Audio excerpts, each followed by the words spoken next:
جمال گنبد خضرا کہاں سے لاؤ گے؟ جمال گنبد خضرا کہاں سے لاؤ گے؟ ارے نبی سے پھر کے اجالا کہاں سے لاؤ گے؟ نبی سے پھر کے اجالا کہاں سے لاؤ گے؟ اور تمام عمر پکارو اذان کعبے سے، مگر بلال کا لہجہ کہاں سے لاؤ گے؟ مگر بلال کا لہجہ کہاں سے لاؤ گے؟ اور 12 ربیع الاول میں اچھلنے کودنے والے کہ نبی کے نام پر مر مٹنے کی بات کرتے ہو، ارے نبی کے نام پر مر مٹنے کی بات کرتے ہو، نبی کے نام پر مر مٹنے کی بات کرتے ہو، تم حسین جیسا کلیجہ کہاں سے لاؤ گے؟ ارے تم حسین جیسا کلیجہ کہاں سے لاؤ گے؟ نبی کے ذکر کی دولت خدا نے بخشی ہے، ہمارے گھر میں کوئی بے زبان تھوڑی ہے، دیار خواجہ ہے، کلیر ہے، شہر نانوتا ہے، دیار خواجہ ہے، کلیر ہے، شہر نانوتا ہے، بغیر اس کے یہ بھارت مہان تھوڑی ہے، بغیر اس کے یہ بھارت مہان تھوڑی ہے۔ آئیے اسی گلدستے میں سے ایک پھول کو ہم نے چنا ہے جس کا نام حضرت مولانا اکرم صاحب قاسمی دامت برکاتہم ہے۔ میں ان سے گزارش کروں گا کہ گلدستہ سیرت کو کس طرح موضوع سخن بنایا جائے۔ کسی نے اپنی مجبوری اس طرح ظاہر کی تھی، لا یمکن ثناؤ کا مکان حقہ بعد از خدا بزرگ تو یہ قصہ مختصر، تو کسی اردو شاعر نے قلم اس طرح توڑا تھا کہ قلم میرا قاصر، زباں میری عاجز، محمد کی عظمت بتاؤں میں کیسے، اے محبوب رب امام الرسول وہ فضائل مکمل سناؤں میں کیسے۔ آئیے حضرات، طویل وقت کے لیے معذرت خواہ، بلا کسی تاخیر و تمہید کے، فاضل نوجوان، مقرر شیریں بیاں، حربی عزیز مقرر، گوہر بار خطیب جناب حضرت مولانا اکرم صاحب قاسمی دامت برکاتہم، ان کی دہلیز پر میں یہ شعر رکھتا ہوں کہ علاج پیاس کا دریا کے پاس رہتا ہے، اسی لیے تو سمندر اداس رکھتا ہے، بڑے ہی پیار سے تہذیب دیکھتی ہے انہیں، یہ کون بستی میں سادہ لباس رہتا ہے۔ آئیے استقبال کیجئے جناب حضرت مولانا اکرم صاحب قاسمی۔ نعرہ تکبیر، نعرہ تکبیر، مولانا اکرم صاحب زندہ باد، مولانا اکرم صاحب زندہ باد۔ السلام علیکم ورحمۃ اللہ وبرکاتہ۔ بھائی بیٹھنے کے لیے کہا ہے، آپ لوگ چلے گئے۔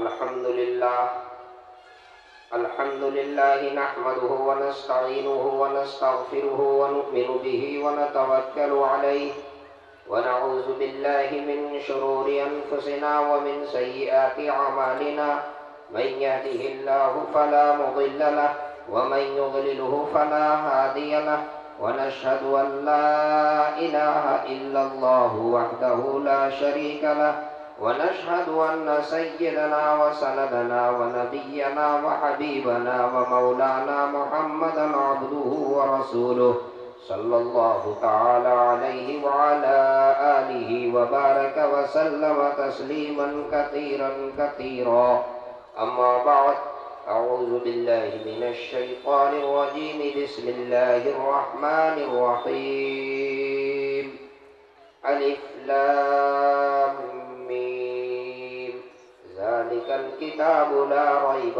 فيه هدى للمتقين۔ عن عبد الله بن مسعود رضي الله تعالى عنه قال: النظر إلى كعبة عبادة، النظر إلى وجه الوالدين عبادة، النظر إلى العالم التقي عبادة، النظر في كتاب الله عبادة، رواه البيهقي۔ صدق اللہ مولانا العظیم وصدق رسولہ النبی الکریم، ونحن على ذلك لمن الشاہدین والشاکرین۔ اللہم صل علی سیدنا وسندنا ونبینا وحبیبنا ومولانا محمد وبارک وسلم۔ آج کے اس عظیم الشان تاریخ ساز اجلاس کے صدر باوقار،